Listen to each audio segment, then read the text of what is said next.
மக்கள் மன்றத்தின் ஒருங்கிணைப்பாளர் மதிப்பிற்கும் பாசத்துக்குரிய தோழர் மகேஷ் அவர்களுக்கும் தோழர் ஜெசியா அவர்களுக்கும், மேலும் மக்கள் மன்றத்தின் மாநில மாவட்ட ஒன்றிய கிளை பொறுப்பாளர்களுக்கும் முதற்கண் வணக்கத்தை தெரிவித்துக் கொள்கிறேன்.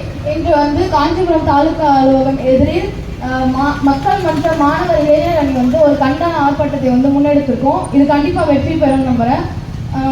இன்னைக்கு என்னன்னா, சீமான் தந்தை பெரியாரை அவதூறா பேசியிருக்காரு. பெண்களை இழிவுபடுத்துற மாதிரி பேசியிருக்காரு. தந்தை பெரியார் அந்த மாதிரி பேசுனது இல்லை. சீமான் தன் ஆழ் மனத்துல இருக்க பெண்களை அவர் இழிவா நினைச்சுக்கிட்டு அந்த மாதிரி பேசியிருக்காரு. அதை நாங்க வன்மையா கண்டிக்கிறோம்.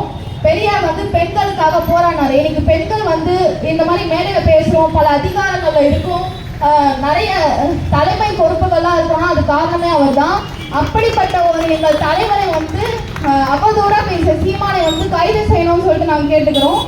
மேலும் பெரியாரும் அம்பேத்கரும் எங்களுக்கு ஒரு இரட்டை குழல் துப்பாக்கி தான். ஏன்னா பெரியாரும் போராடினாரு, அம்பேத்கரும் இந்த மக்களுக்காக தான் போராடினாரு. அம்பேத்கரை மட்டும் சீமான் இன்னைக்கு என்ன சொல்றாருன்னா, அவர் மாமேதை அப்படிலாம் சொல்றாரு. நீ சொல்லி எங்களுக்கு உடனே அவர் மாமேதை தெரியணும் கிடையாது, எங்களுக்கே தெரியும் அப்படின்னு தான் நான் தெரிவிச்சுக்கிறேன். பெரியார்ன்றது ஒரு பேர் அல்ல, அது நாங்கள் பெண்கள் செங்கல்பட்டு மாவட்டத்தில் பெண்களா அவருக்கு கொடுத்த பட்டம்.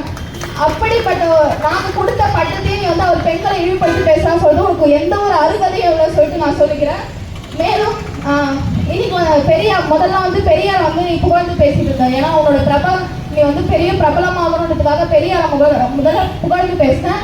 இன்னைக்கு அவரை வழியே நீ இன்னைக்கு அவரை இகழ்ந்து பேசுற. இன்னைக்கு அம்பேத்கர் நீ புகழ்ந்து பேசிட்டு இருக்க. நாளைக்கு ஆர்எஸ்எஸ் பேச்சை கேட்டுட்டு நீ அவரையும் இகழ்ந்து பேசுவேன்றதை நான் நினைக்கிறேன்.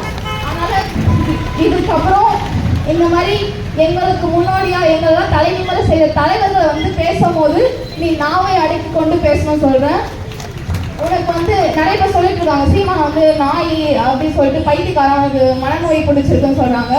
ஆனா நாய் கூட நன்றி இருக்கும். ஆனா தந்தை பெரியாரோட உழைப்புல நீ அவருக்கு சொன்ன விஷயங்கள் கூட ஒரு நன்றி கூட இல்லைன்றதை நான் சொல்லணும். இவர் நாய் இல்லை, ஒரு விசக்கிருமின்றதை நான் தெரிவிச்சு கொள்கிறேன். இனிமேல் எங்களை தலைநிமிர செய்த தலைவர்களை பேசும்போது நாமே அடக்கி கொண்டு பேசு, இல்லைன்னா இன்னும் போராட்டங்கள் வலிமையா இருக்கும். உன்னை கைது செய்யணும்னு சொல்லிட்டு கேட்டுக்கொள்கிறேன். நன்றி, வணக்கம்.